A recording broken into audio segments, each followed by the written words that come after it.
make sure it doesn't make feedback or anything funky. Okay, that sounds good.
All right, we will call Committee of the Whole to order.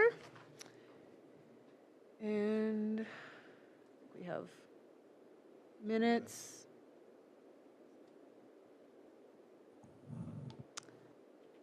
Sorry, the iPad's not loading. There we go.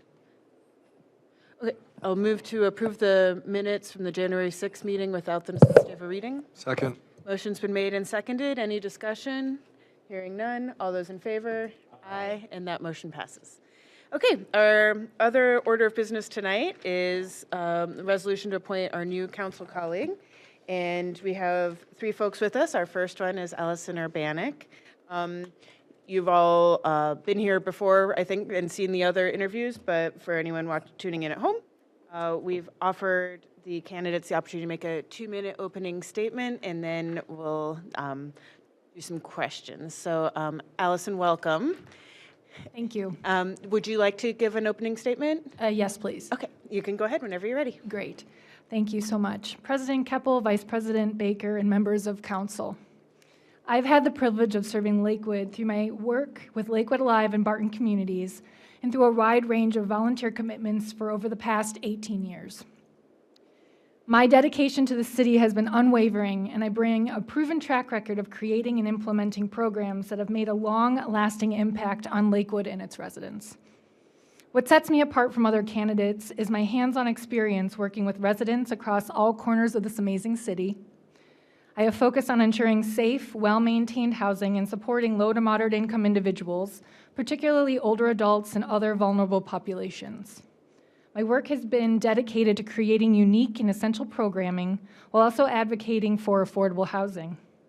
I see this work as my love letter to this community. I poured my heart and soul into everything that I have done in Lakewood. Lakewood is a place that my husband and myself, along with our 2 dogs, Axel and Slash, have called home, and it's our forever home. We're never leaving. Whether he likes it or not, we're never leaving. As a candidate for City Council, I'm committed to building on this work and advocating for inclusive policies and strengthening Lakewood for all who call home. I look forward to continuing the conversation this evening. Thank you. Thank you. All right, so you've heard my spiel, but just in the interest of fairness, the first thing to know is that city council members, as you know, we typically have our council meetings on Monday nights, sometimes Tuesdays if there's a holiday, or others as needed. Council members estimate that they spend about 20 hours a week on council business. That could be more or less depending on the council member, and that doesn't include political activities or other community events and that sort of thing. So with all that in mind, would that fit within your schedule and capacity? Yes, it would. Okay, good. All right, and then my first question, which you've touched on some in your opening statement, and of course we're all familiar with a lot of the ways that you've been engaged in the with the city, but can you tell us a little bit about your engagement with the community, how you've been involved, and how you think that those experiences would help you as a council member? Absolutely. Thank you for the question. As you know, I have worked for nonprofit organizations my entire career. I've been working in the nonprofit sector for over 20 years, And I've worked mainly in small to medium-sized nonprofits, which means that I have had the opportunity of getting to know the ins and outs of how nonprofits work, which really I think is helpful when working with community organizations. You understand what their bandwidth is and how they can get things accomplished.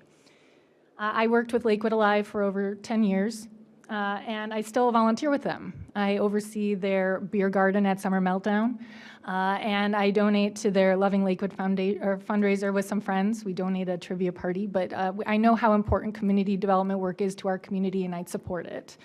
I've worked with many community groups through my volunteer and professional work, Lakewood Community Services Center, H2O, or Help to Others, the Lakewood Department of Youth as well as Aging, and housing agencies like Community Housing Partners, CHN Housing, and the Fair Housing Center.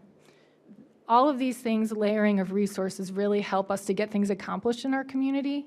Cleveland is one of the highest amounts of nonprofit organizations in the United States, and we've really learned how to utilize nonprofits to our advantage. And I can see that through my work, is just naming those few organizations. They really help us and the world kind of work. I've worked very closely with CAC, or the Citizens Advisory Committee. I presented to that committee for over 10 years through our HUD application. So I worked with Dan Wyman as well as the volunteer members of that committee to help, they help make decisions about how our HUD funds are used, or our CDBG, or Community Development Block Grant funding funds are used. I also helped with the Loan Review Board. That is a board that reviews applications for funding through planning and development. I helped residents prepare their applications, get all their documentation ready, and supported them as they went through that process. I am currently a board member of the Three Arches Foundation, which is a community foundation who supports organizations in Lakewood and surrounding communities that provide access to physical and mental health. I've served on that board for 5 years, and every year we provide over $2 million into the community to support that mission. I served in the past on the Beck Center Associate Board for approximately 5 years, and I was the president of that associate board for a number of years. I don't know that it still exists, but it was a really great way to get young people involved in the arts, to provide volunteer opportunities, as well as attend really great local theater. I've also served on the Anderson Committee with the Maximum Accessible Housing of Ohio. They provide education on accessibility, aging in place, as well as universal design. Universal design and aging in place can be used interchangeably, depends what sexy word you wish to call it. But I advised that committee on how to work with individuals to age safely in place at home. I've worked with Habitat and Humanity to help with their the committee that helps select families who goes into their homes. In the past, that was wonderful. I've served on the Charter Review Commission, that's with the City of Lakewood in 2014. It was pretty exciting, as well as the Clean Water Task Force and the Community Health Needs Assessment. And this last one I really wanted to add, it's probably not relevant, but it's really near and dear to me. I was president of Metro West Kiwanis when I was 25 years old. Which was really unique because most people in the Kiwanis Club were 60 plus. But that club was founded by my grandfather, and it was for Lakewood and surrounding communities, and it was really wonderful to be able to walk in his shoes and serve as president of that committee.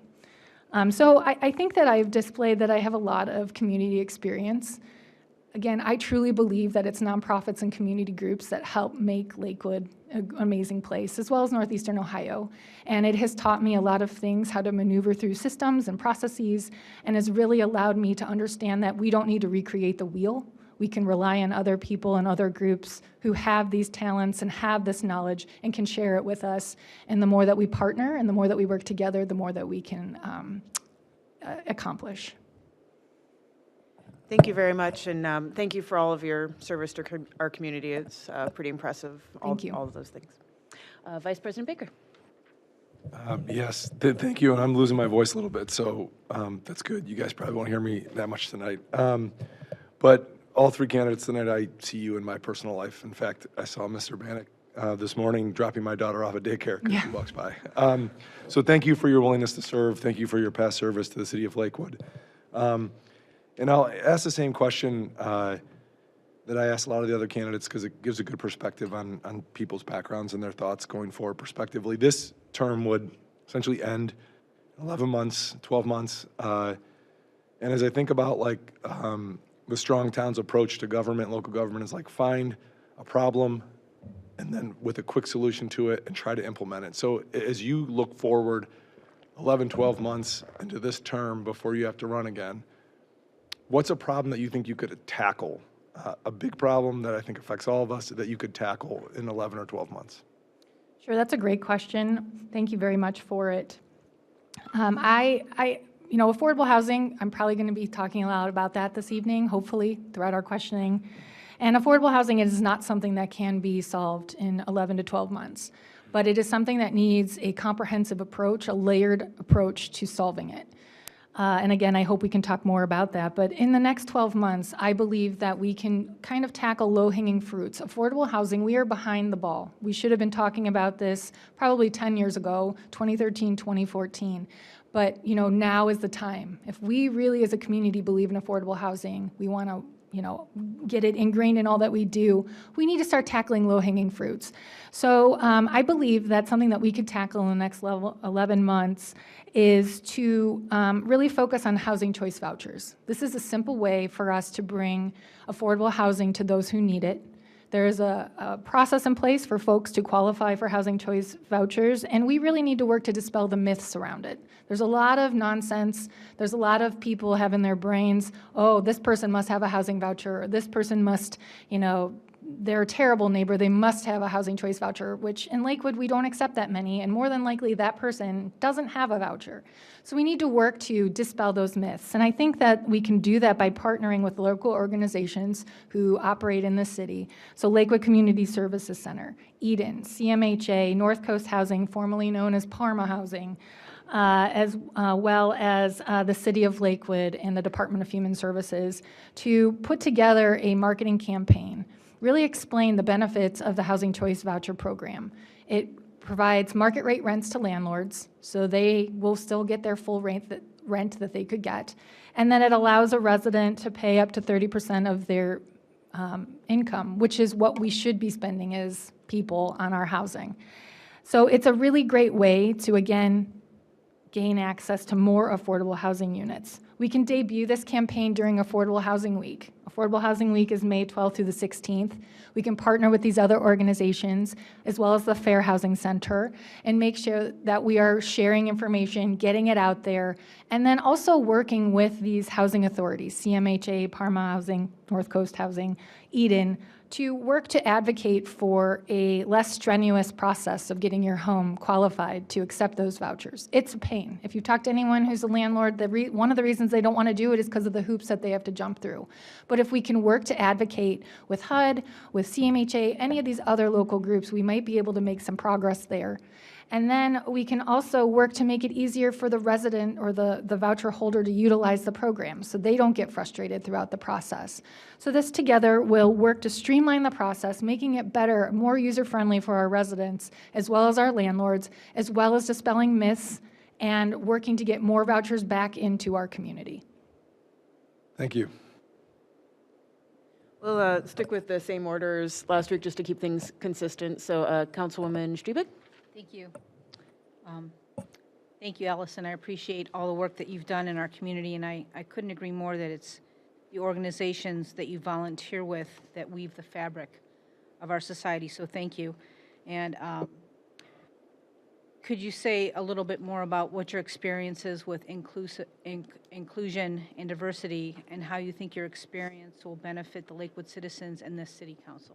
Absolutely. Thank you so much. Thank you. So I have been involved in many groups, as I've laid out, and many of them have really turned their focus to DEI, diversity, equity, and inclusion, and I've been able to learn a lot through that process.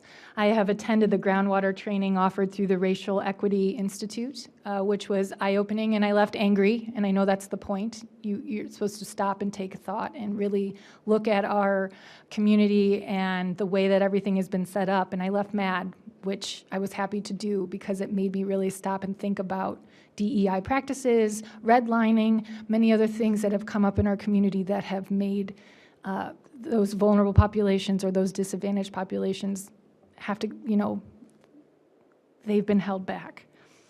And so I've been part of many committees, both Lakewood Alive and the Three Arches Foundation. I was the head of the DEI committee, where we worked with consultants to do strategic planning, to create plans, and to create programming, educational sessions, listening sessions, as well as really reevaluating employment opportunities, meaning the job postings that we put and where we put them and who they gain access to. It was eye-opening to me. If you look at job descriptions, many of them say college degree required. Are they really? Do you really need that college degree in order to accomplish that job? More than likely not. So we have started really evaluating, both at Lakewood Alive and at Barton Communities, we evaluated what was being put in those job descriptions and why. Was it just a stamp, the part at the bottom where it says equal opportunity employer and all those other things, must lift 30 pounds, all those other things, do we need to rubber stamp these things? Let's really stop and think what we are asking and if it's actually going to be utilized. And that was quite an eye-opening experience for me, as well as opening up a wider net of where we're posting our job opportunities to make sure that it's being spread wider.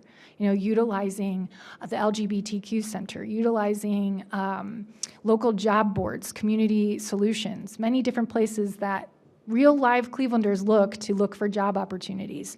So these strategic planning sessions and listening opportunities really have been thought-provoking and something that I'm very thankful for. We've put on educational learning opportunities, understanding bias, intentional inclusion, cultural diversity training, team-building exercises, and really importantly, mental health training. We want to make sure we provide inclusive, well-rounded opportunities for people to learn and start to use all of these things in their daily lives. Working with residents from all different backgrounds, all different walks of life at the Westerly, we all have to leave our personal things at the door. We have to make sure we are being open and welcoming and understanding because they have lived lives that we will never know. And so this training, the training that we provide to our staff, has really been eye-opening for a lot of people. And I think I'll be able to utilize this knowledge that I have learned and take it to City Council as well as the residents when I'm working with them, making sure that I am providing an understanding ear, an accepting ear, and one that is just seeing people as people. Thank you. Thank you very much. All right, Councilwoman Marks. Hi. And I know your commitment to Lakewood and to your work in the social welfare field, and we're so lucky to have you here in Lakewood. Thank you. And I appreciate the fact that you have applied for this position. And this is a question that I've asked everybody. I'll ask you, although I feel I do know what your answer is. What is it? You've lived in Lakewood a long time. You've really worked, boots to the ground here in Lakewood, really helping a lot of people who have been disenfranchised. What do you see as the most critical problem that faces the city today, besides affordable housing? Because I know that is something we all feel about, but Absolutely. besides that. Sure. So I am going to start with my second option because the first one was affordable housing, and I might throw a few things in afterwards if I can, because I've got a microphone. It means I need to talk about affordable housing. But I think a challenge in Lakewood, I'm going to call it a challenge, is our housing stock. Our housing stock is built very vertically. It is, someone in the last week's interviews talked about it. It's very up and down. People live here their entire lives. They raise their families here. They love Lakewood. We've all drank the Kool-Aid, right? We love it here. And so it's really heartbreaking when it comes to a point where you cannot live in your home any longer because it's turning against you. You can't take the stairs. You have a bathroom on the second floor and you can't make it up there as quickly as you used to. So I really think a challenge in our community is aging in place or universal design. It's the same thing, just depends how you want to call it. Most people don't want to acknowledge that they're aging, so we call it universal design instead. I am actually certified in aging in place or universal design, and I worked with residents at Lakewood Alive in order to institute easy improvements as well as long-term improvements to allow them to stay in their homes. So I think that a challenge is that housing. But I think that there are ways that we can deal with that. We don't need to bulldoze all the houses. We are very fortunate to live in a community with our aging and wonderful housing stock. Most homes in Lakewood are 100 years old at this point. But what we can do is work to create programming that makes aging in place or universal design more accessible for residents. So that could mean accessible in ways of finances, trying to find ways to help offset the cost for our residents who are low, moderate income. Or it could mean make it more accessible in terms of learning by partnering with local agencies, Lakewood Alive, Cleveland Lumber, Lakewood Hardware, put on educational opportunities where people can really learn what aging in place means, what universal design means, and really start to dispel the myths. I also think that we should start to, through the building department, local contractors, work to educate homeowners who are making big improvements. So if they're making kitchen improvements, bathroom improvements, main bedroom improvements, there are things that you can do now that will be ready and waiting for you as you age. Or if you have an accident and you hurt yourself and you're not able to utilize your home as you normally would. There are educational opportunities as well as programming opportunities that would really help us to make improvements and make our homes, change for us. And that's what universal design really is allowing our homes to change to meet us where we are at. So people could install grab bars. There are stander bars. They look like stripper poles, but they are stander bars. They are not permanent. So we aren't going to ruin any of our beautiful molding or anything else. They could put those in, as well as comfort height toilets. If you ever sat in one, we all need comfort height toilets. They are amazing. But if we install them now, as getting up and down gets a little bit more difficult, it will be easier for us to utilize them. As well as those financial programs. The City of Lakewood, through the Planning and Development Department, has a program that will help low, moderate income residents install ramps as well as mechanical ways of getting upstairs, and they will help and offset the cost for them. We should look to see what other programs are out there for the federal home loan banks. They have different programs that are available, and let's access those programs and those dollars that will help make our homes more affordable, more accessible, and more friendly for a longer time. Thank you. Councilmember Evans. Madam President. Hi, Allison. Like Councilman Marks, Allison and I have known each other for a long time as well. Even so, I learned some new things during your opening spiel there, so that's probably for me to be embarrassed about. But during your time at Lakewood Alive, looking at your, being in charge of internal operations, how do you manage navigating all those different relationships, not just with staff, but with, particularly board members, and then people in the community? What's your approach to that? How do you keep all those things kind of working together and straight and everybody on the same page when you need to? Thank you so much for that question. So as I've gotten older, I've learned that I really don't know a ton. I've learned from everyone around me, and I think what I found the most effective way of working with groups from all different backgrounds, all different levels, doesn't matter who they were, was making sure that I stopped and I listened to what they were telling me. If they're angry for a reason. More than likely, they just want to vent. If they're excited about something, they want to express that and they want to be heard. I think it's really important to understand why they're there. If they're a volunteer, they want to make sure that they are getting value out of their time that's being donated. If they're a staff member and they're frustrated about something, we see them more than they see their loved ones most of the time, especially at Lakewood Alive. And so you want to make sure that you're acknowledging their hard work, understanding their sacrifice and their dedication, and you want to reward that, and you want to, let them celebrate that, and also get down with them, and, if they're frustrated, understand that frustration and try to find a solution.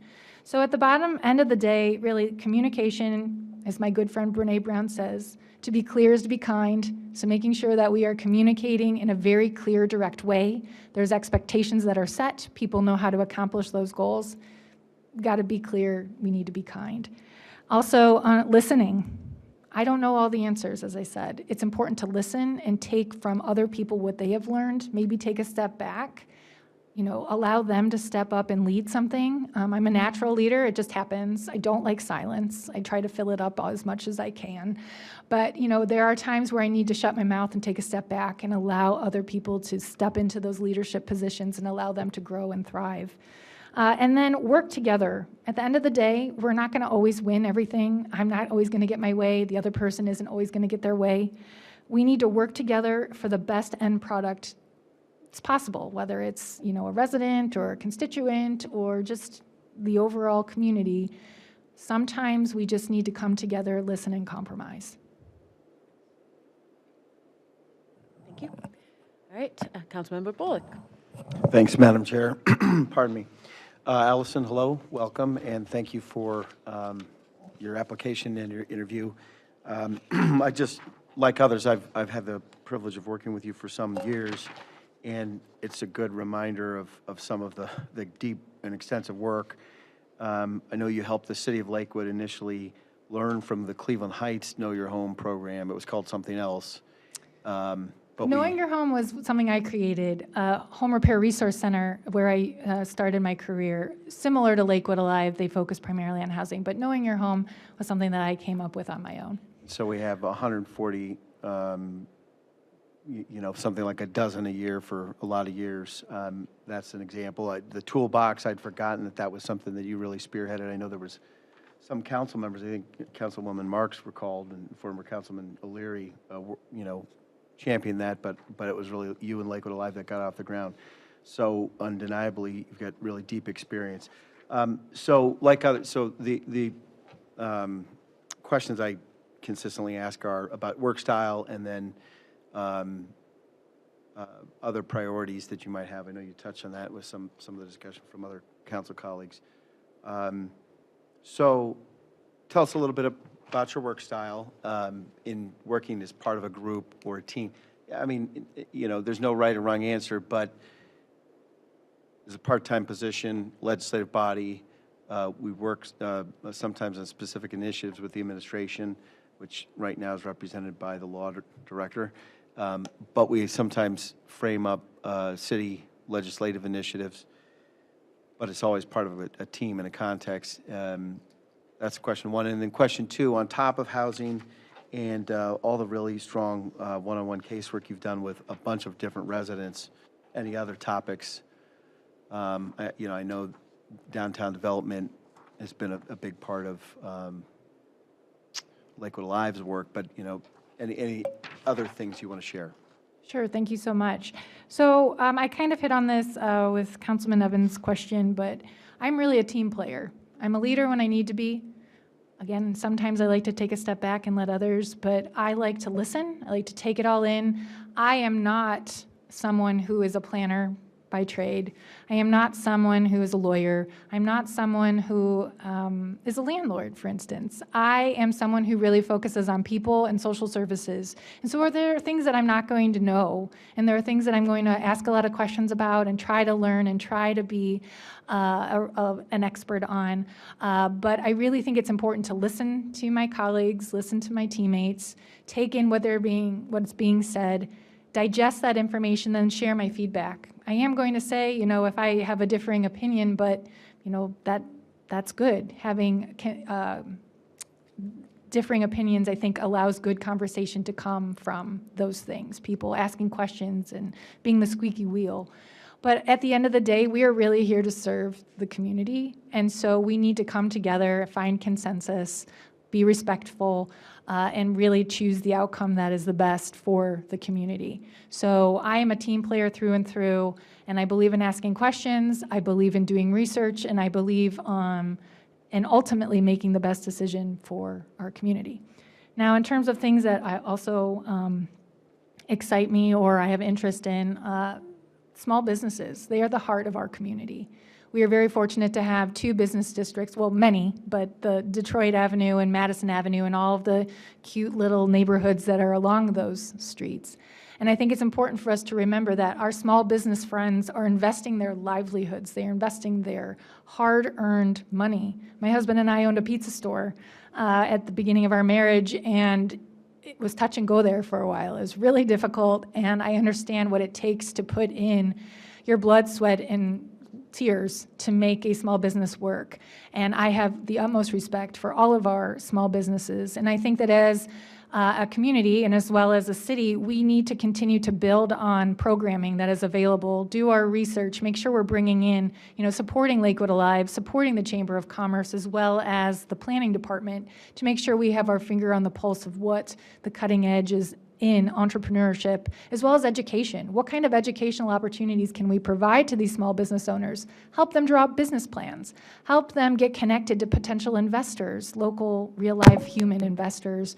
What can we do to support them so that they will continue to be able to turn the open sign on and come in their store every day? We are fortunate that we have run chain restaurants out of this community. We have shut down an IHOP. Amazing. Bob Evans was torn down. Yes, they built a Cane's. But our community supports small businesses. We are so lucky. I lived on Spring Garden for 14 years. I will not bore everyone with my stories of Dunkin' Donuts. You all know them, how they blocked our street with their drive-through. But now my husband and I moved to St. Charles in August, and it's amazing to be in the heart of it all. I can go to Madison Avenue, I can go to Detroit Avenue. You know I'm an avid walker. I love walking. And so small businesses are the heart of our community, and I'm excited for the programs that we have, and I believe that we can continue to grow those, to support those people who have invested so much in our community and made it the great place that it is. Thank you. Okay, so you've heard my closing questions, but couple, if you were not selected, were you interested in serving on a board or commission? So I've really thought about that question. As you've heard, I've been very involved in the community. My focus is city council. If I am not appointed, I will be running. I know that's a question that you will ask. So at this time, I'm probably going to really put my focus into council, whether that's being appointed to city council or having a campaign and running. Thank you. And there's an efficient way to answer the follow-up. And then is there anything, we're closing in on our time, is there anything that you would like to ask us? I do have one question. Sure. Hopefully, I think it's short. How many committees do council members serve? How many committees do council members serve on? So typically, council members serve on 3 committees plus committee of the whole. So council members, usually one council member would chair one committee and serve on 2 others, as well as all council members, of course, serve on committee of the whole.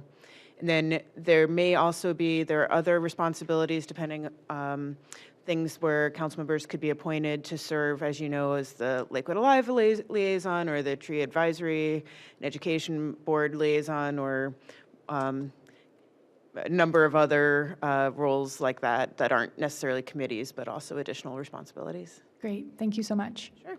All right. Is there anything that you haven't had a chance to tell us yet that you would like to make sure we know about you? I just have a closing statement. I'm not sure if this is the time or if that's next. That would be now.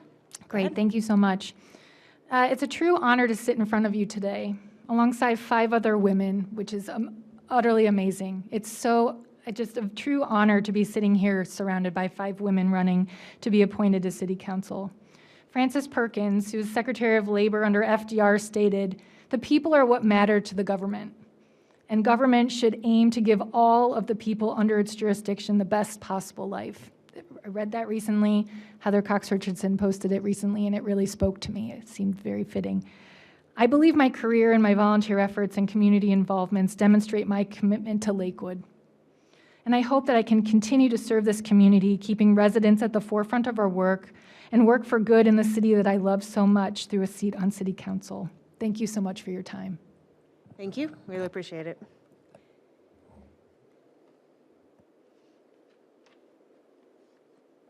All right, so next up we have Angela Klunk, and we'll give you 2 a minute to get settled and switch up here. And Angie, take your time getting in.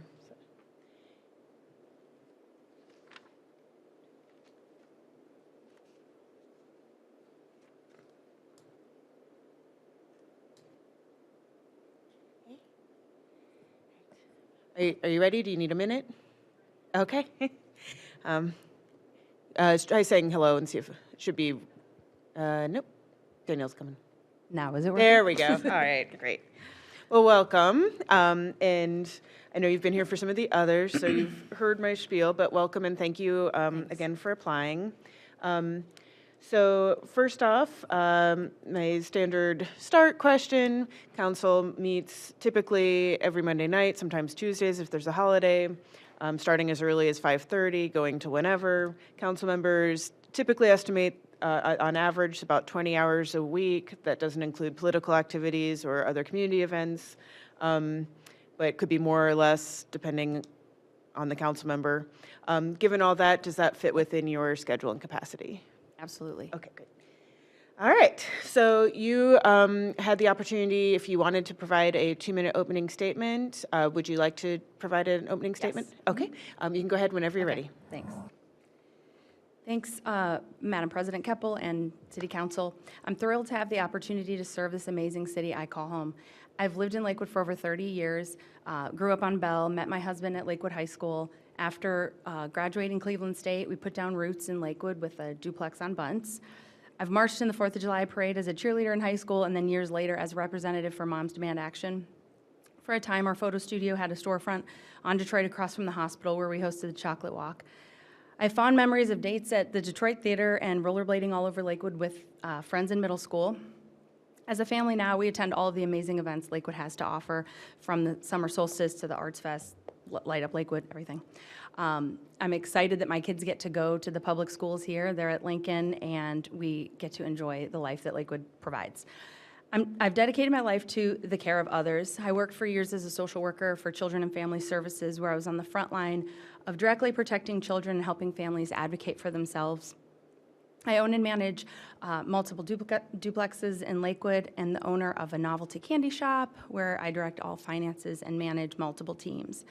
I've marched for gun safety, women's rights, and justice for minority groups, including the LGBTQ+ community. I'm always striving for consistency in my commitment to leading a kind, empathetic, and just life of integrity. I don't have blind optimism, but I have hope. Hope that given the opportunity, people choose to do the right thing. When we listen to each other and genuinely care, we can flourish. I'm a doer, and I believe in making things happen and finding a path forward where the obstacle becomes the way.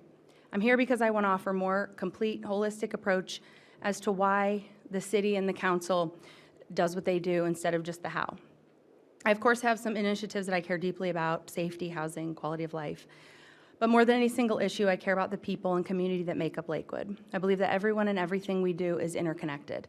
I'm here because I see the best in this community I call home and want to see it survive, not only survive, but thrive. I'm ready to put in the work and serve the community. Thank you.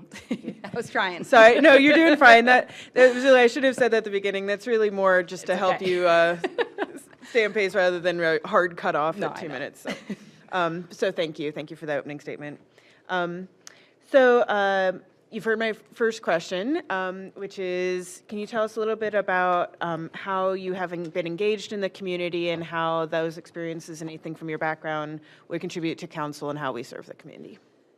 Yeah, so I have lived here for a very long time and seen the changes and growth. I was a young person here and a little bit older person, and now I'm an older person here in different capacities, and I'm involved in the PTA, so involved in that, which is when you don't have kids and you're not involved, it's totally different. It's a whole thing. So being involved in what's going on in our kids' schools and with their education, I volunteer a lot through them and donate as much as I can.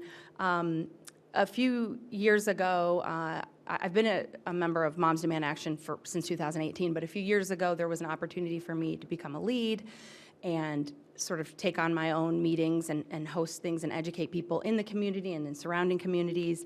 I had the opportunity and flexibility of time to do so, so I took advantage of that and have been working with all of our volunteers that we have with everybody in the community and different communities to educate about gun safety. As a social worker, as a younger, older person, I have worked with lots of different families in lots of different capacities, and the makeups of families are all different, but they're whatever we make them. And in those situations, we just have to find what these families need. It's not a judgment. And as we know, all families are created differently and have different needs. So I think that has given me an opportunity to, see outside my own life or my own bubble, or even Lakewood as a bubble. So I think through social work, I think through Moms Demand Action, PTA, those are like specific organizations that I've been part of. I, just naturally am involved in what's going on in the city and tapped in and have a lot of connections and know a lot of people just on a regular personal basis. And so different things affect different people, and just involved in talking and sharing information, educating people where I can, or getting information that I need, for any reason and all the time. Also, I work as I'm a poll worker usually. I've been doing that for the last couple of years. And so even just getting some information and passing that along to people I know that, I didn't realize how things work, and just kind of spreading some education that way too. Thank you. And were you involved, so I know we've had some partnership with Moms Demand Action with with Everytown with the Gun Sense program. Were you, Smart Storage, yes, that program. Yeah, Were you so involved that's with the them? Be Smart Yes. program, and SMART is an acronym, and it's all about safe storage. It's sort of its own separate group, but it's part of Moms Demand Action, and it's actually very big in Lakewood. Again, even though I was involved since 2018, someone said, oh, they meet every, Tuesday in the library. And I was like, I didn't even know that was happening. But that is specific more to the safe storage of guns, and really educating adults, because that's who's the responsible one in these situations. So I've gone to some of their meetings, and I help with some of their tabling. They do a lot of education, obviously. So I help with those kind of things. And in my meetings, a lot of times that I'm running, it's more of an overview of what Moms does. And a lot of times we're writing to legislators in Ohio, sometimes federally, but mostly statewide, for different gun bills that are coming up, and how to either show support for them, or just even educating people on them so they can keep their own dibs on things and be educated. So, Thank you. yep. All right, Vice President Baker? Yes, thank you, and once again, my voice, sorry about that. And thank you for all of your work. Full disclosure, Angie and Ken and I grew up together, went to high school together, wonderful people, wonderful family. Thank you for your work with Moms Demand Action. It is so disheartening to me that guns are the leading cause of death of children in our country. So thank you for all your advocacy you do on that point. But I'll ask you the same question I asked every other candidate. So, you'd have 11 months in your term if appointed. And, kind of the approach on council, sometimes you get big wins, sometimes you get little wins, sometimes you have long-term projects, sometimes you have short-term projects. What do you think would be a problem that's a big problem in Lakewood that could be solved in 11 or 12 months that you could show leadership on and help accomplish for the community? I think the biggest thing right now, and that is accomplishable, is safety. We had the fatal accident just a couple months ago, and I talked to some of the people from Bike Lakewood, and they're really the experts in this, field, and they have a lot of great opportunities for getting an analysis done in that specific intersection, and then how to utilize that going forward, or train local people to be able to do that as, to maybe be a little bit more proactive than reactive. So that's on the top of everyone's mind because it's recent, but we pride ourselves on being walkable and bikeable. There are cars though too, so we have to make it work for everybody seamlessly. So I think safety is one of the biggest things, and I think there's stuff we can do right now, taking their lead, or working with Bike Lakewood, and I know they've reached out to you and you guys are working with them. But yeah, really taking advantage of that and doing that now. Even something as simple as putting up the flex posts so that people are not just acting like the bike lane is a turning lane. So that's one specific thing. I know there's budget approvals and just getting things approved in general. So some things might be longer term, but also not letting those things hold up the safety for everybody in the city. So I think that's one major thing. Affordability is something that everybody's been talking about and is on everyone's mind because everything is so expensive across the board. I have a lot more notes and things going on with that I would like to talk about more, but definitely there's some things we can get going, and again, we're not going to fix it or find all the answers in that 11 months, but we should use that time to maybe gather some more information on the ways we can help with that in Lakewood. Some things that I think are also really honestly super timely, having some safe havens for the LGBTQ plus community in light of HB 8 and providing community supports. And I know we do that in some ways, but really making sure that, again, we're providing what we can to the whole community. Maybe working with local community partners for some suicide prevention. I mean, with these kind of things, you have to imagine the rates of suicide or just mental health issues could rise. So, yeah, just within our own city, making sure we're being aware of how those type of things that happen quickly, secretly, sometimes, for our whole state, really, that we're taking care of the people in our city. There's also, Ohio approved being able to charge a fee for getting police footage, and it may not seem, relevant at the time, right now, but, maybe it would be good that as a city or as a city council, we are clear about not creating a financial barrier for citizens, because they, a lot of times say, well, you can charge a fee and it could be up to this amount. Most of the time, then people are going to charge up to that amount, and it's not, what is the point? Is it just to create, account for the fact that someone needs to go get that footage? Okay, yeah, maybe you want to charge some fee to decrease the amount of people just constantly asking for footage if there's not, an investigation or some reason to have it. But hundreds of dollars is not really reasonable for the average citizen. So, safety, affordability,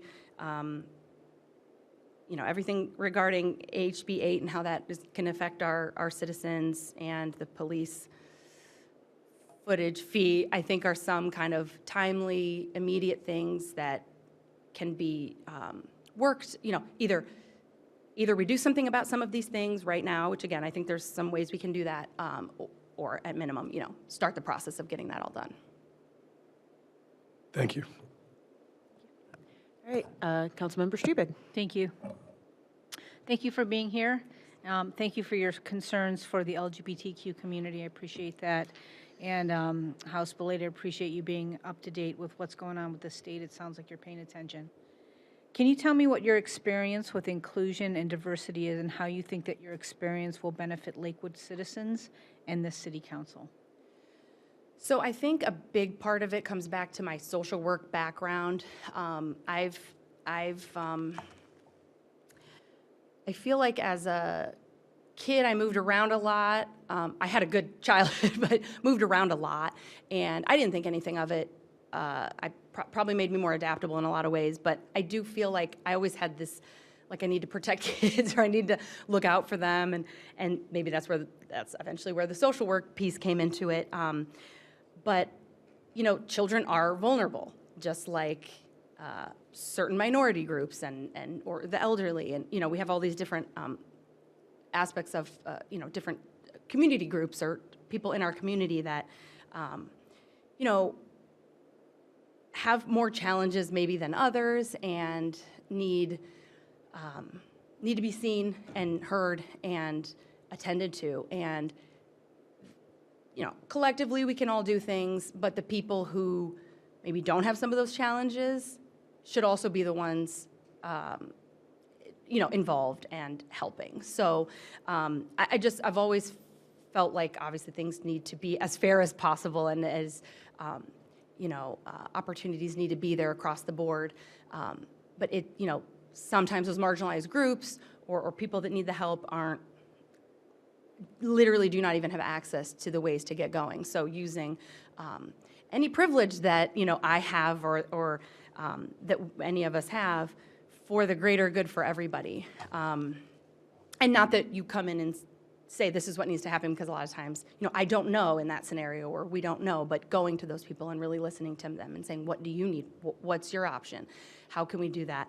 So I think just really social work, my social work background in general, and the, innate feeling of, hey, that's not fair, and like, what can we do about that?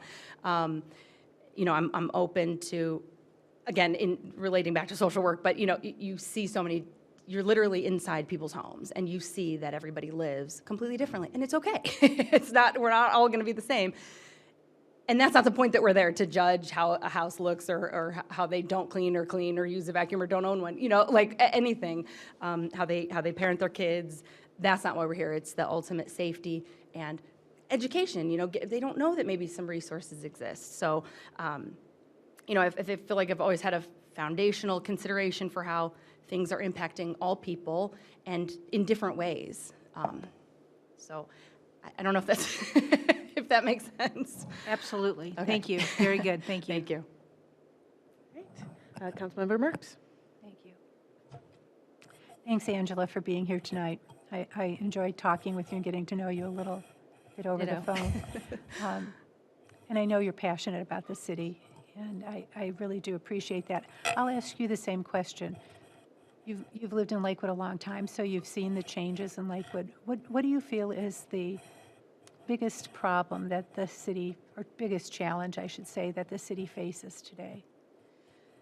I feel like this is more of a could be a problem. We need to, I guess our biggest weakness would be not acting on all these things. We've talked about all the issues. We kind of know what's either affecting the most amount of people, or what's at the top of our list. We've talked about all the actual issues, obviously figuring out ways to take care of them in the best way we can. But I think the biggest weakness would be not acting on them in a timely manner, because we do have such, smart people in our city, and from all walks of life that can provide so much opportunity for thinking outside the box and making the community the best it can be. So that's not really happening, I wouldn't say, but just making sure that we are all holding each other accountable, even just on the community level or city council or anything, and just really not letting ourselves down, I guess, if that, we could drag our feet, we can say, oh, we're working on it. And again, I understand things take time sometimes, but ensuring that when people are coming to us with problems, we do respond and really let them know that we're working on it, because whatever's a problem for the city is a problem for us, or citizens. So I would say our biggest weakness would be if we don't act swiftly on certain things and push as hard as we can to keep things rolling. I think basically keeping the standard, I guess, that Lakewood is, and we know all of the great things, and we know all the things we love. We need to keep up with that at all costs. The other thing is maybe marketing, and I've heard some people, like at some of the recent city council meetings, talk about, like people don't know about this or know about that, and regarding some of the school situations that are going on with the potential redistricting and changes they may be doing with the school. And same type of thing I've heard there is people don't know that things are going on, or they don't know how to get involved, or so something marketing wise maybe, and it could be something like a commercial, and maybe put out a couple times a year that are for the citizens, but also for other people in surrounding areas to see how great Lakewood is, and highlighting all the things we offer. Working with Bike Lakewood, they could be kind of in the commercial, like how I'm envisioning it, talking about the walkability and bikeability to all the great parks that we have right on the lake, or the, we have a great police, department, and they can be involved too, and highlight some safety things. Or it could even be, hey, do you know what's going on? 30-second thing, do you know what's going on in the city? It could be on social media or something like that. So I think marketing in some way, I know there's things that go out with the water bills, and everything's on the website, and at some point people have to just get themselves involved too, but since I've heard it recently, I was like, well, maybe there's a better marketing thing that we could do. And it could even be at the high school where, seniors, put together some, some videos of highlighting the things they like about the city. So maybe just some marketing, and it could be more fun things with high school students, but it could be more professional, actually, commercials, highlighting our city and all that it has to offer. So, yeah. So maybe we're lacking in the communication to the public, if I had to say that was a weakness. Something that we're very conscious of. We're always looking at how could we communicate to everyone better. Yeah. So thanks for bringing it up. Thanks for being here tonight. Yep, thanks. Councilmember Evans. Thanks, Madam Chair. Hi, Angie. Good to see you again. Had a good conversation as well, a month back or so. And I applaud your involvement in Moms Demand Action. We just really need as many advocates for stronger gun laws and having not such a gun-centric culture, so thank you for that. Similar question that I've asked other folks. Owner of a small business, I know that must be demanding. Can you talk a little bit about kind of managing those relationships and how, different kinds of relationships, suppliers, workers, all those different kinds of folks, and how that helps you to keep those businesses running smoothly? Communication. And, that's an easy thing to say, is like having really good communication. But what we do, we make it clear when we're hiring anybody or working with anybody, even, with people that are renting from us, communication. We might have to have awkward conversations. You might have to say something to us that you feel like is going to make us mad. We have to have that open communication, and it just has to happen. And if we're talking about communication, but you're still not getting what you need, tell us that. Like, maybe we're missing something. So, communication is huge. I feel like, just for me personally, in my family life and, with friends, but in all the business aspects, it's huge. Running our own business that we started and ran, it was really personal, and we just made personal connections with people. And they appreciate that. Again, they're feeling like they're heard. They're feeling like they're valued. There's lots of businesses, and a lot of things we do is business related, and there's money involved or financial things involved, but we're all people, and we have to work together to make everything run smoothly. And to make sure everybody's getting what they need out of whatever we're doing. So, we were with people on their wedding days for a long time when that was our main business. They're stressed. We're seeing parts of them, when they get stressed, that people don't see all the time. And we're creating, art for them on the spot, and they're trusting us with that. So really having their trust. And there's a lot of ways you could do that, by sticking to what you say and having integrity and all of those things. With photos, it's different. We show them what we do, and we say, this is what you can expect. In all other aspects, it's, again, communication and trust. And if there's a concern there and you don't trust it, you don't have to, then that's okay, or where are the problems? So communication is huge. We employ lots of different people, and they're all from different walks of life, and they're working for us in lots of different ways. And making sure they're getting what they need to do the best job that they can do. So yeah, I think, communication is the best thing. Respect, because again, I may not understand where someone's coming from or be annoyed that they're choosing to do something a certain way, but having that respect, they got to do what they got to do. We've communicated as much as we can, and how can we make it work as much as possible? Yep. And last but not least, Councilmember Bullock. Thanks, Madam Chair. Angie, nice to see you. Pardon me. Same question as for others. And I'm going last, so you've given much of an answer on this, but work style, maybe not the interpersonal stuff in a group, but if you've got a project or an initiative that you want to get off the ground, how would you tackle that? And then, are there any other issues that you'd prioritize? Your top 2 or 3. I had a chance to see the website you shared, and it's very detailed and thoughtful. But if you had to pick just a few, Okay. can you give us Yeah. a sense? Thanks. Okay. So work style, I am, I'm a hands-on learner. I like to actually be doing things. I read manuals. I read how to do things too, but I'm hands-on. I like to work with people or do the actual thing I'm doing. And I do rely on the people around me who maybe have done it already or have some knowledge or just getting an opinion of, does this look like I'm doing this right? Or so I do rely on the people around me who maybe have that expertise already. I'm okay to know that I don't know everything. I used to think I was like a procrastinator because I would think about things but not do them. I always got things done and it was never a problem. So then over time and now I feel like I'm a really good planner. and what I do is I plan, I think, okay, what do I need to do? Kind of looking at the big picture and how do I get there? And how much time is it going to take me and how do I need to do that? So I actually think I'm actually a really good planner and I don't start right away sometimes because I don't need to. And I know how much time it's going to take or I can't do anything yet because I need that information first. So I think I'm actually kind of a good planner in that sense. But again, I think a lot of it's relying on, here's what I think. All right, here's all these ideas I came up with and here's how I've laid it out. What do you think? Does this sound good? Like, oh no, there's a totally different way to do it. Okay, and being open to that. So I think I have a lot of good ideas, but I also know I don't have them all and relying on the people around me.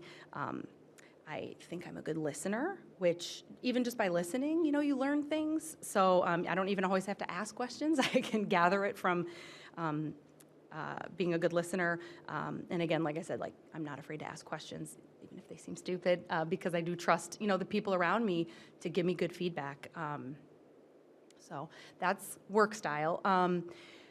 Some other priorities I think you were asking about. I think, and if you looked at the website, there's kind of quite a bit. And so I guess what I could quickly try to touch on is, I keep saying that 2 minutes, and it just makes me feel like I have to talk quick. I think, okay, one of the other things, other than those, maybe 4 things I mentioned to do that would be possible maybe in the next 11 months. One thing is just going to the affordability aspect of things quick, not to beat a dead horse. There are some things we don't have control of when we talk about affordability, and everybody's just saying affordability. What does that mean? It's affordable to some people and not to others. So we have to be clear about what we're talking about. But inflation, tax rates, water bills, those go up. And Lakewood, Ohio does not control those.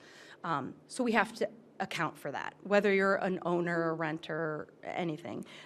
So finding other ways, the additional dwelling units are great ideas.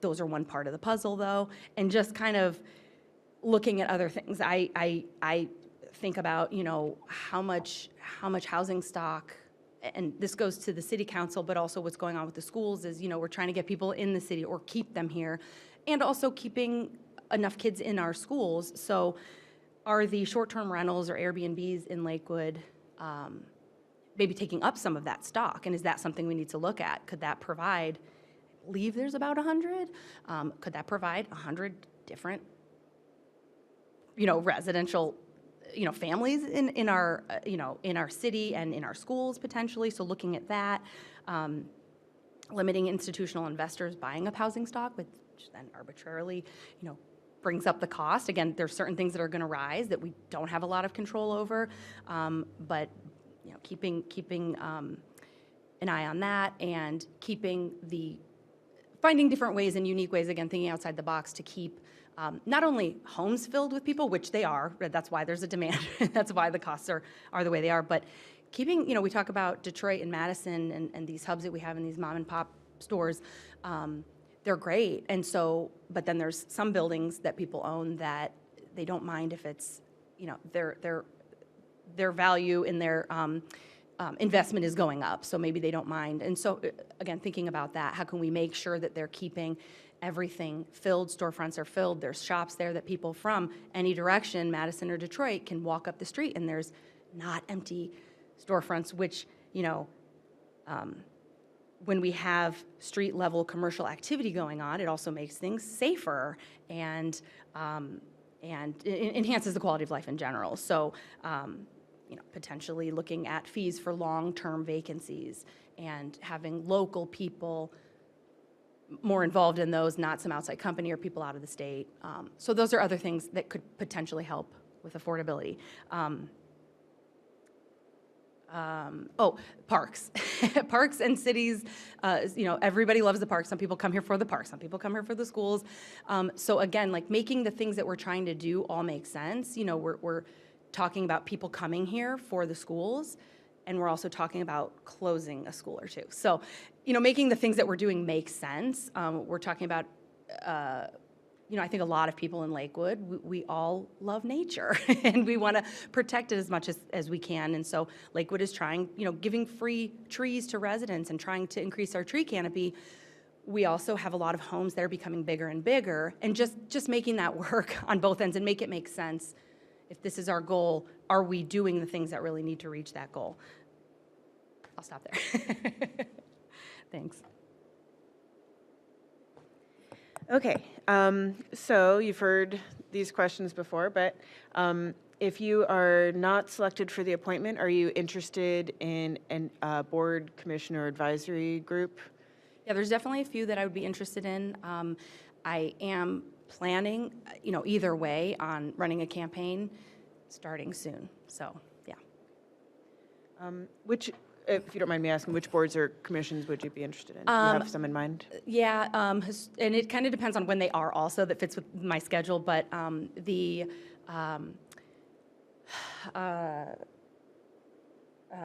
I'm blanking. There's a couple, there's two different, and they have very similar names, but some community engagement committees and the architectural review board, things regarding housing and our awesome housing stock. And so, yeah, there's a few different ones I'd be interested in. There's only a couple I probably wouldn't be, maybe for some financial things, not up my alley, but I'm pretty open. Okay. We can cross that bridge if we get there. Yeah. Okay. And then you already mentioned that if you, regardless that you're planning a campaign, there's not a right or wrong answer to that question. We just like to ask that. Yeah. Okay, so do you have any questions for us? I guess, and I don't know if, not to put you guys on the spot. My question would be, do you think right now that there are some things that we are being more reactive to than proactive, like that we can change and that maybe we should be keeping a better tab on, I guess? I think it's sort of the nature of government that some of our departments are by nature reactive. Right. So the police don't investigate crimes that haven't happened yet. Right. So, but then there's also things that we can be doing always. And I know both council and the administration is constantly thinking about things like, preventing, for instance, making things safer so we prevent accidents. We are constantly thinking about, we're currently in the middle of a zoning refresh to try to address some of the housing issues that we're talking about. So it's yes and always, yeah. I think, with local government, and there's always more to be done also. So yeah. That would be my answer to that. But certainly we always are both reactive and proactive. So yep. Yeah, both have to happen. Yeah. Do you have anything else that you would like to tell us that we didn't touch on that you think we should know? Probably. No, I just the way our businesses are and what I'm doing right now and the age of my kids and everything, I have the time and flexibility and ability to, run a campaign, hopefully win, and put towards, the city. Like I said, I'm sort of already involved at just a, sort of regular citizen level, and this would just be the next step to be kind of more on the inside to really do the things that I am already doing or further, or the people, what I hear around from other, my neighbors and everything. So yeah, I have the ability and time to do that, and I'm ready to take that next step. That's all. Well, thank you, and Thank you. We do appreciate you putting yourself forward and coming thank out you so tonight. much. Thank you. All right, and last but not least, Angelina Steiner. Today, I just noticed that we literally have the A team. We had our first A last week, and then we've got 3 A's this week of candidates. So our last, someone joked on social media that council just picked the first 4 names on the list because we have 4 candidates that start with the letter A, but we really didn't. I mean, looking in the room, that worked out well for y'all. So, I mean, I guess it would have turned out okay. Yeah. All right, so welcome, Angelina. Thank you for being with us and being patient. We got a little behind. We've had some really good discussion tonight. So thank you for applying. And I'll start with if you're ready, I'll give you a minute to get settled. Are you good? Yeah, I'm good. So I'll start with my standard basic question.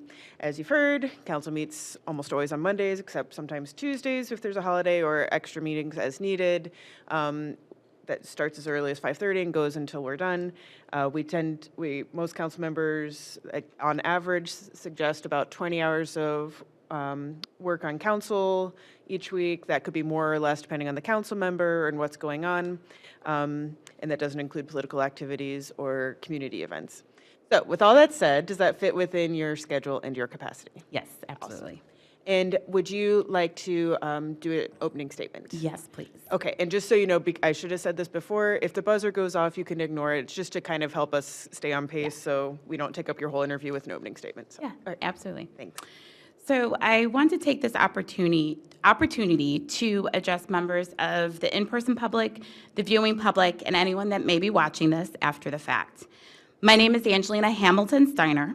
I spent my formative years here in Lakewood. I was raised here, growing up in Ward 4, and then I attended school in Michigan, but no worries, I do not, and I have ever rooted for that school in that state. I consider myself a public servant and servant leader, and some would say that I am a community organizer. And I suppose that in reality I am. What has gotten me to this point where I'm sitting today is and has been my lifelong commitment made to public service and servant leadership that has directly engaged me the past 4 years through my involvement in Madison Court Community Coalition, MC3, the Community Health Needs Assessment, the Anti-Racism Task Force, the Charter Review Commission, and now the Elementary Planning Task Force. My commitment to community and public service, however, predates the work that I have achieved here in Lakewood, as I spent 12 years in Michigan in the youth development space, where I worked and collaborated with local governments and nonprofits to advance and grow youth opportunity through innovative strategies to address such issues as violence, delinquency, incorrigible behavior, and unemployment.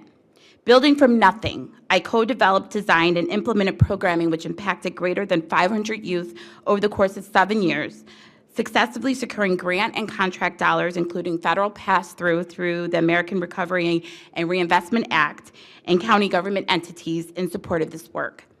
The knowledge and skills I gained: fundraising, grant writing, program and curriculum development, coalition building, growing public and private partnerships, business development, entrepreneurship, teaching, and coalescing with elected officials has helped me grow a meaningful professional career, but has also been beneficial in my existing service to Lakewood. I look forward to additionally detailing to all of you how my knowledge and skills will be put to use serving the public and how the public will benefit. I know that my background is unique. In some ways, I know that I have been truly fortunate to have been entrusted so early in my development to be able to work my passion.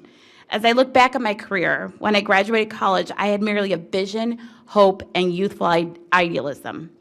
21 years later, while I still have vision, hope, and that youthful idealism, I now have the honed skills, knowledge, and wisdom to realize the vision. Thank you. Thank you.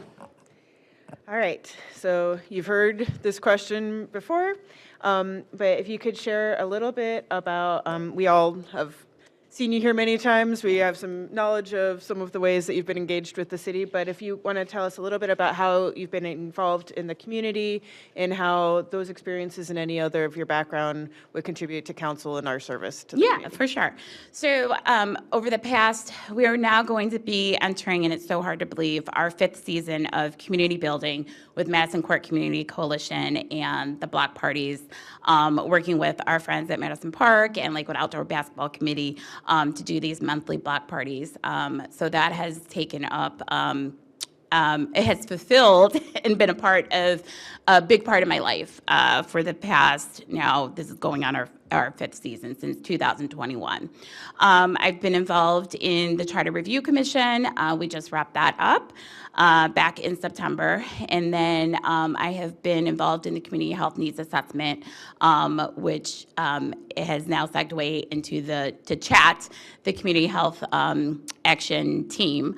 And so it's been great to see how those assessment and that work didn't just sit there, that we actually were able to push for a plan of action to actually take action and on some of what had been laid out in that needs assessment. And then I currently serve on the elementary facilities planning task force. So all of that takes up a lot of my work, and then obviously I work a full-time job, and I have a lot of responsibilities there, so that takes up a lot of my time, and then just other activities in my personal life.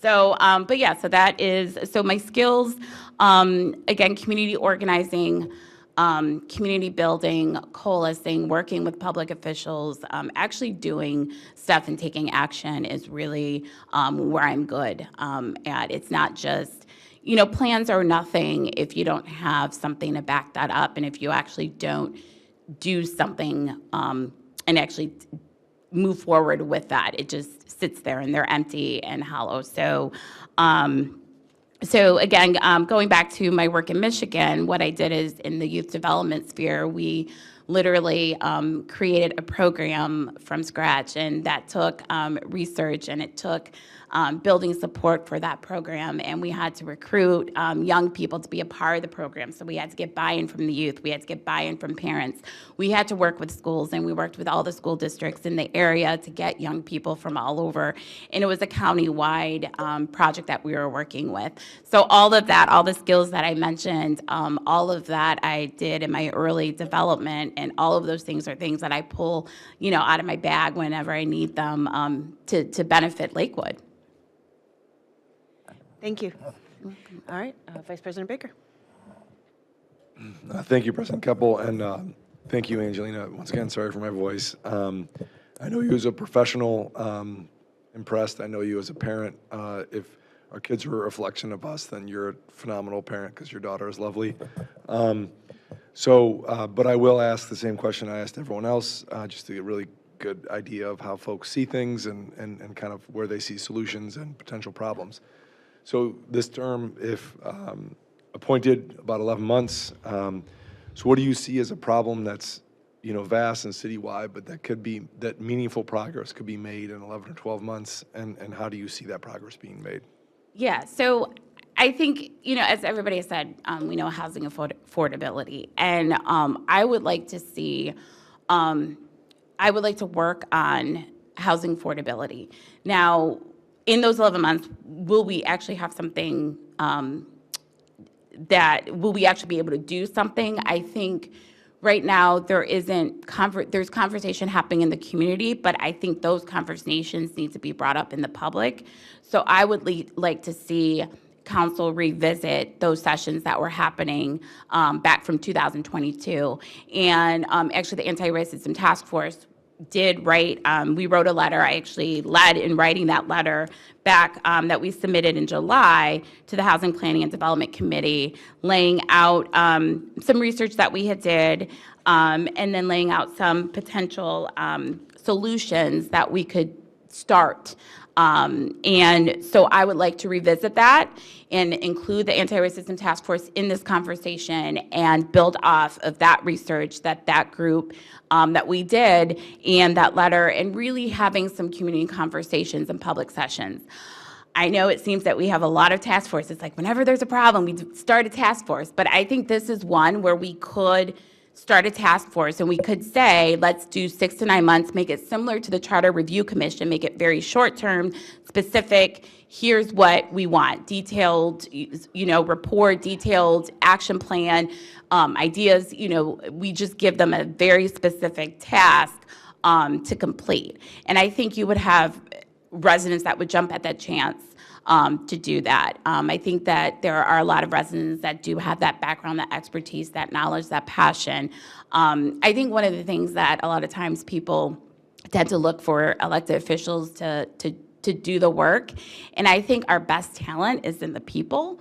And I think our job as leaders is to really just, in my view on leadership and how I've led, is that it's really to bring that greatness out of the people and to really just bring people together. My personality type is INFJ.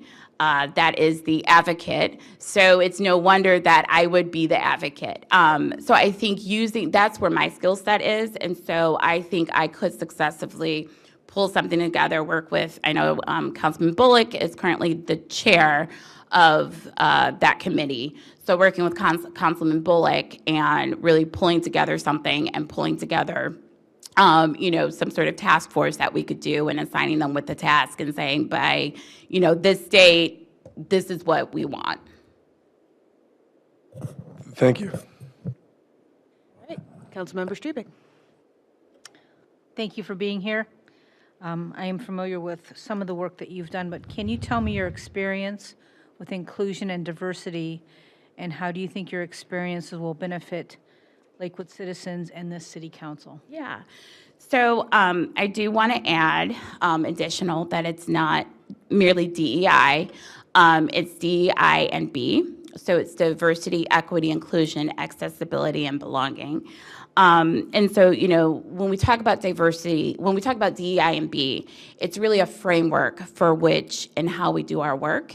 It's that framework that policies are produced. It's that framework for how we work with people. It's that framework for how we include people and make sure voices are heard. So diversity is our representation. Equity is ensuring that resources and responsive action is taken so that we have equality. Inclusion is that environment that we're creating. And then accessibility is digging deeper and making sure that our facilities are accessible, making sure that technology is up to date so that people can appropriately access and participate in meetings. And then belonging is that secure feeling. So once you've hit, the diversity, equity, inclusion, and the accessibility, people should feel as though they belong. And how I do this in practice is really, you can look at our MC3 events, and doing those types of events outdoors, having accessible outdoor events can be difficult because you have a lot of natural barriers and things that you have to overcome. So a couple years ago, one of our youth interns said, where we placed the food was not accessible for people that have mobility issues. And we said, okay, well, how can we fix that? And they just provided a simple solution. It was just as simple as moving the food closer to the sidewalk versus having it more on the grassed area. So it was just us being aware of those natural barriers and ensuring that we can have and provide an environment so people with mobility issues don't have issues accessing our programming. Another way that we ensure accessibility at our events is we know that there are people that have sensory issues. And we have music at our events. And music is, we love our DJs. It just creates that vibe. It's that icing on the cake, right? So, but there are people that have sensory issues. So we make sure that we have places in that outdoor spacing for them to sort of go off if they want to have conversation or they need to get away from the noise or it's just overstimulation, or even children that have stimulation issues. We have sort of intentional places set up and activities and ways for them to still engage and be connected with the community and feel like they have a place and that they belong. Another thing we do is with our food.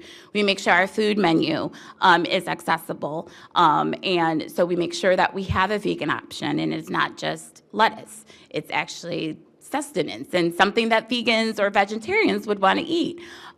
We know that, there are people that don't eat pork. So we just, instead of buying, pork-based hot dogs, which be cheaper, we just spend the extra money and we get the beef hot dogs. So it's little tweaks in how you're thinking about it, and it's really in the mindset that really comes across. So when people come to our events, they don't feel excluded. They feel included, and they feel like they belong. And when we've done some preliminary data and surveying at the end of our season, that is what people were telling us, that they felt that they belonged and they had a place at our events. Thank you. You're welcome. All right, Councilmember Marks. Thank you.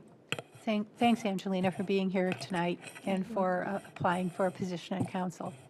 I appreciate all the work you do in the city of Lakewood and your commitment to the city. We're lucky to have you on board. So you've heard me ask this question in the past, and you may have covered it in some of your comments already. What do you think is the biggest challenge facing Lakewood today?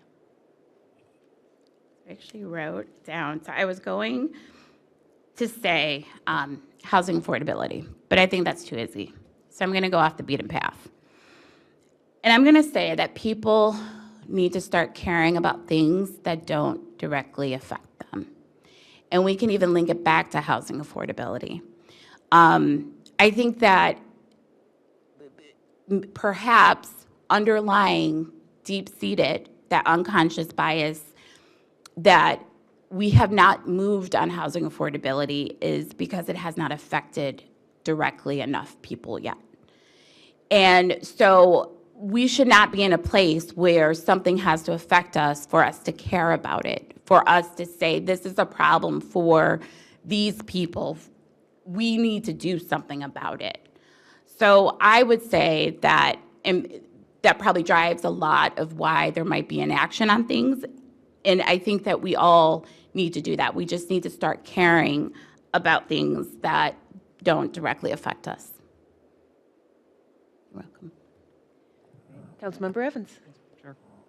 Hi, Angelina, thanks for being here. Nice to see you, and yeah, thank you for everything you do for the community. Your commitment is very much appreciated. Just looking through your work history, your current job, it looks like you wear a lot of different hats in that position. So similar question that what I've asked other folks. How do you manage all those relationships and keep everybody on task and on the same page? Yeah, so it really goes, it goes back to DEI, A and B, and it really goes back to, because we're managing people, and with people comes different personalities, different work styles, different beliefs. And so it's a little bit of a social work perspective too, where you're meeting people where they are, but you're really seeing people and seeing the value that they bring to the table. And so 2 years ago when I got into the position I'm in now, I had never really directly supervised, like peer people. I've supervised youth and done all that and done mentoring, but I always saw that more as a mentoring type of thing. But never really having to supervise, having this real responsibility of supervising adults, which is a whole different game. And so, I did training and I took part of training, and some of what I implemented was how I've been supervised and how I've been managed and how the people that I have worked with and developed strong relationships with have developed me. And so that is sort of filtered down into my professional life, but also filtered into how I work on groups and committees and bring together, the board members from Madison Court Community Coalition and sort of just get people together and bring people together. So my work style is really, I tend to be laid back. Again, I'm an introvert. So I personally am very aware when there are people that aren't saying anything, because sometimes extroverts tend to dominate conversations and might not be aware that they're dominating conversation. So I always try to make sure that everybody has that place and has that time and has the ability to express themselves in that meeting. So I guess my work style is I'm laid back. I'm aware of dynamics, personality dynamics, and I try to play the balance and just keep everybody together, and I try to keep things moving along. You're welcome. All right, and last but not least, Councilmember Brolick. Thanks, Madam Chair. Angelina, good to see you. Thanks for your application. You kind of gave the answer to one of my standard questions. So my work style question I'd like to ask still, but maybe in this case, since you just answered part of it, how about, give us an example if you had a new initiative in government or in the community, how you'd go about that. I suppose we know partly the answer to that since you're working on the anti-racism task force, but maybe there's another example or a future issue that you might want to work on. Tell us how you go about that as a version of work style is kind of what I have in mind. And then the second question is, any other priority issues that we haven't touched on so far that you'd think are important you'd want to put in motion? Yeah. Thanks. So I'll start with version of work style. So I have to be honest. When I think about if I had to start something, if I had to redo what I did 20 years ago, I'm not sure I would be able to do it only because I think when you are young, you have a lot more idealism. Like I still have idealism, but I'm really realistic about things. So, and I guess maybe that's wisdom. I know now what's achievable. And I think 20 years ago, I would be like, pie in the sky, we can do it, we got this. And now I'm like, okay, maybe not up here, maybe up here. So I think, my work style would be definitely sitting back and saying, okay, what is needed, doing that research. I think 20 years ago, I probably didn't do research. I just felt like this is what's needed, so I'm just going to go do it. And I think now I'm like, let me just research and see. So I think that would be my work style, is starting from a place of research, finding the information, pulling it together, sort of writing out my thoughts, and then pulling people together for some intro conversations and saying, hey, is this an issue? Let's talk about this. Should we do something about this? Okay, we want to do something about this. What's the next steps? How do we go about doing that? So that's probably how I would address sort of any new issues or things that would come up. As in terms of community issues, I mean, I've always been passionate about youth and young people. And so I would like to do and work more with, like H2O and work with and do work with, youth council, looking to see how can we better engage our young people and really middle schoolers. I think middle school is middle school, and we have yet figured out a way, how do we make it better? Everyone knows it's not good. So I think, is there a way that we as a government, not necessarily the schools, maybe working with the schools, but really can we engage the youth of our community, middle school through high school, and even older youth? When I was in Michigan, it was the Workforce Investment Act. That was the funding that we received money through, and they work with older youth through, I think it's either 22 or 23. And I know people are like, they're adults. No. No. So there's still some teaching and education and mentorship that can happen with sort of your older youth, right? Sort of that 18 and 21, where they may or may not still be living at home. They're still trying to find their way. So I would like to see some sort of engagement in getting young people engaged and connected to government. All right. Thank you. So you've heard this questions before. So whether or not you are appointed, you already currently do, but are you interested in serving on a board or commission or advisory group? Well, I'm currently serving, so we'll just continue the work. Okay.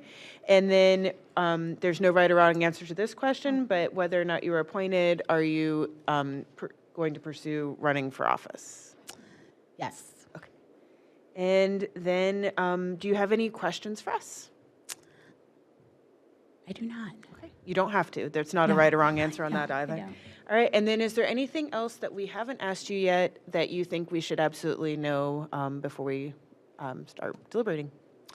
No, I just want to thank you all for this time. I know this is the second time you're seeing me, but I do appreciate the opportunity to interview for this at-large position. I know there are some phenomenal candidates, and so you have a tough decision to make. I guess it's kind of good that I'm not there because I would. I wouldn't know what to do. So thank you again. Thank you for this opportunity. And no matter what, I'm here. I'm going to continue to be here. I will be a thorn in your side. I'll be your collaborator. I'll be whatever is needed to make sure that Lakewood advances and lives up to be the community that we say it is. Thank you. Thank you so much for applying again. All right. So I just want to thank all the candidates for applying. It's not easy to put yourself out there and come up here. It's unfortunately just due to the nature of our recording system that we have to do this in the giant auditorium and not a cozy conference room. So it's a little awkward, and we appreciate your bravery in putting yourself out there, both for the interview and for the actual experience itself. We do have a lot of really great candidates.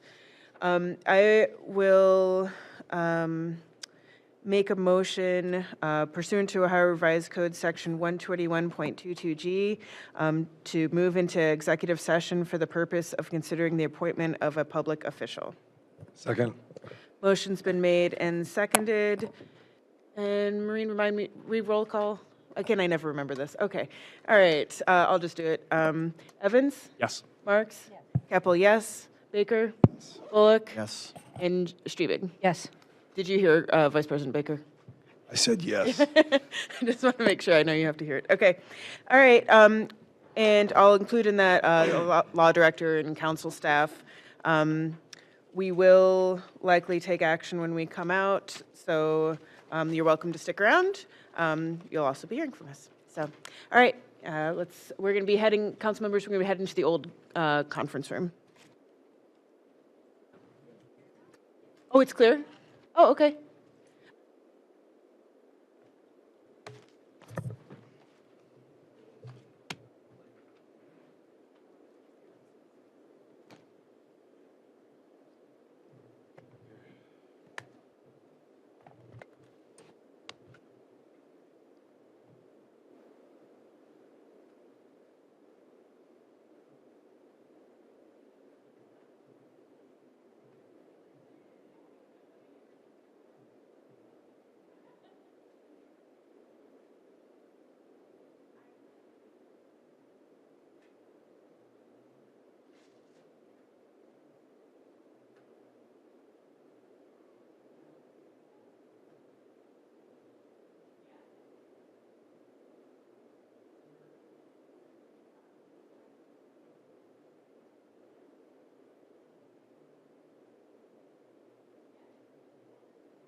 marketed